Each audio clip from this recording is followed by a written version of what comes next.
Hello दोस्तों, आज हम पढ़ेंगे इम्पोर्टेंट पॉइंट्स जो रोल है फाइनेंस कमीशन के बारे में देखेंगे हम। और ये कंपोजिशन और हिस्टोरिकल कॉन्टेक्स्ट के बारे में हम देखेंगे। तो सबसे पहले है रोल ऑफ फाइनेंस कमीशन। तो recommends tax revenue distribution between centre and state. जो ये है फाइनेंस कमीशन, वो क्या रिकमेंड करती है? तो टैक्स रेवेन्यू के डिस्ट्रीब्यूशन को रिकमेंड करती है सेंटर और स्टेट के बीच में।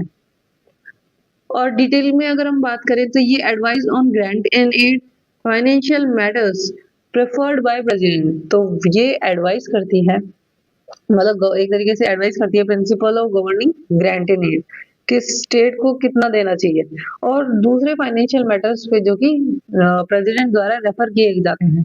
अब हम बात करें कंपोजिशन की। तो कंपोजिशन क्या इंक्लूड करता है? तो हर एक फाइनेंस कमीशन जो होती है वो एक चेयरमैन कंसिस्ट करती है और 4 अलग मेंबर्स कंसिस्ट करती है, जो कि प्रेसिडेंट ऑफ इंडिया द्वारा डायरेक्टली अपॉइंटेड किए जाते हैं। तो ये इंक्लूड करती है कंपोजिशन। अगर हम देखें फाइनेंस कमीशन को, तो एक चेयरमैन होता है और 4 मेंबर्स होते हैं। और 4 मेंबर्स किसके द्वारा अपॉइंट किए जाते हैं? तो appointed by president of India. ये जो चेयरमैन है और जो मेंबर्स है वो प्रेसिडेंट ऑफ इंडिया के द्वारा अपॉइंट किए जाते हैं।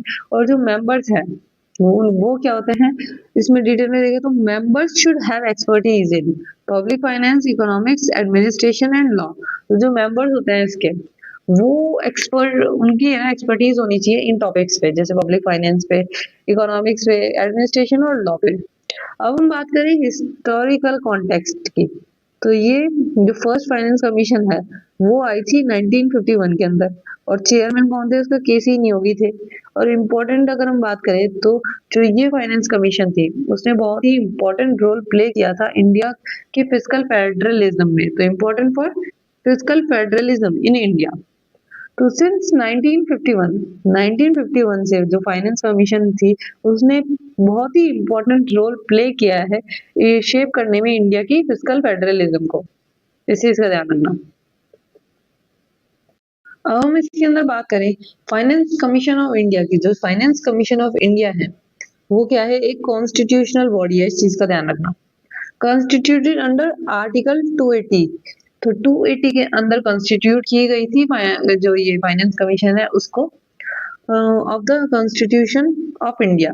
तो इंडिया के जो आर्टिकल है 280 उसके अंदर जो फाइनेंस कमीशन है जो कि एक कॉन्स्टिट्यूशनल बॉडी है उसे कॉन्स्टिट्यूट किया गया था। It is constituted every 5 years by president of India. ये हर साल, हर 5 साल में है ना, जो प्रेसिडेंट ऑफ इंडिया है उसके द्वारा कॉन्स्टिट्यूट की जाती है।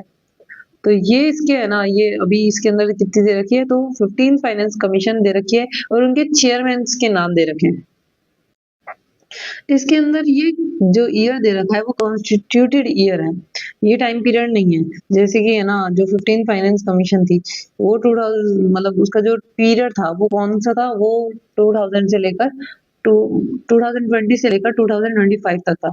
और जो अभी लेटेस्ट की है वो है 16 फाइनेंस कमीशन। लेटेस्ट की कौन सी है? 16 फाइनेंस कमीशन, जिसका पीरियड 2026 से लेकर 2031 तक है। लेकिन कंस्टिट्यूट कब की गई थी? 2023 के अंदर कंस्टिट्यूट की गई थी। और उसका जो चेयरमैन है वो कौन है?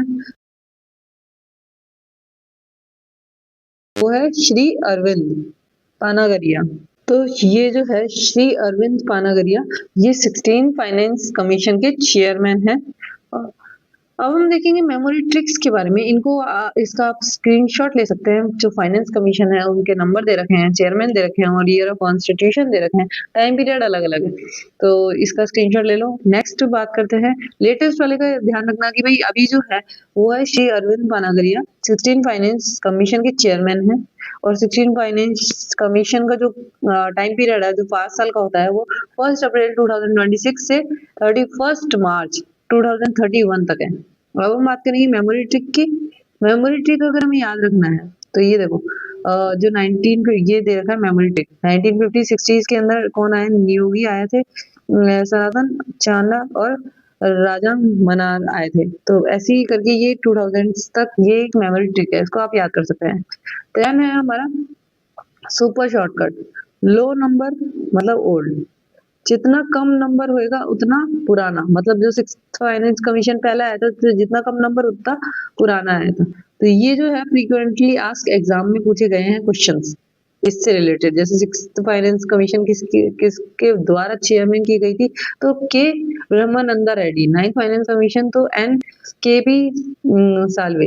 Then tenth finance commission K C Pant. 11th A M Khusro. 12th finance commission C Rangarajan. और 15th फाइनेंस कमीशन एन के सिंह। और लेटेस्ट वाली ये जो 16th फाइनेंस कमीशन है वो है अरविंद पानागरिया। तो इस चीज से रिलेटेड क्वेश्चंस पूछे गए हैं, तो इस चीज का ध्यान रखना। इन फाइनेंस कमीशन को तो याद रखना 6, 9, 10 एंड मतलब 9, 10, 11, 12 और 15 और अभी की लेटेस्ट 16। तो इनके चेयरमैन को याद रख लेना। देन ये हमारी शॉर्टकट ट्रिक्स है, इसका आप स्क्रीनशॉट ले सकते हैं और फिर बाद में रीड कर सकते हैं शॉर्टकट ट्रिक्स को कि कैसे याद करें।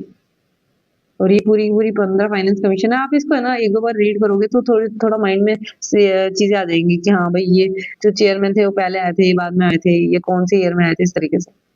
फाइनेंस कमीशन जो 12th फाइनेंस कमीशन है उसके चेयरमैन थे डॉक्टर सी रंगाराजन। और ये कब कंस्टिट्यूट हुई थी, तो ये कंस्टिट्यूट हुई थी 12th फाइनेंस कमीशन जो है वो 2002 के अंदर कंस्टिट्यूट हुई थी। और इसका पीरियड कौन सा था, तो इसका रिपोर्ट पीरियड था वो था 2005 से लेकर 2010। इसमें डॉक्टर रंगाराजन जो इकोनॉमिस्ट थे और फॉर्मर आरबीआई गवर्नर भी रह चुके थे। अब हम बात करेंगे 11th फाइनेंस कमीशन की। 11th फाइनेंस कमीशन के जो चेयरमैन थे वो थे ए एम खुशरो। और ये कब स्टेब्लिश हुई थी, तो ये 1998 के अंदर स्टेब्लिश हुई थी।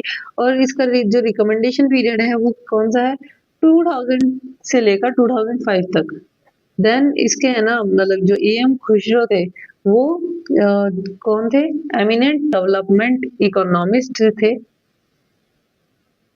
और उन्होंने है ना एक मतलब सिग्निफिकेंट कंट्रीब्यूशन दिया डेवलपमेंट इकोनॉमिक्स और प्लानिंग से रिलेटेड। नेक्स्ट जो इन करेक्ट पेयरिंग थी वो कौन सी है, जो ये है 14th फाइनेंस कमीशन, उसकी करेक्ट पेयरिंग है डॉक्टर वीवाई रेड्डी।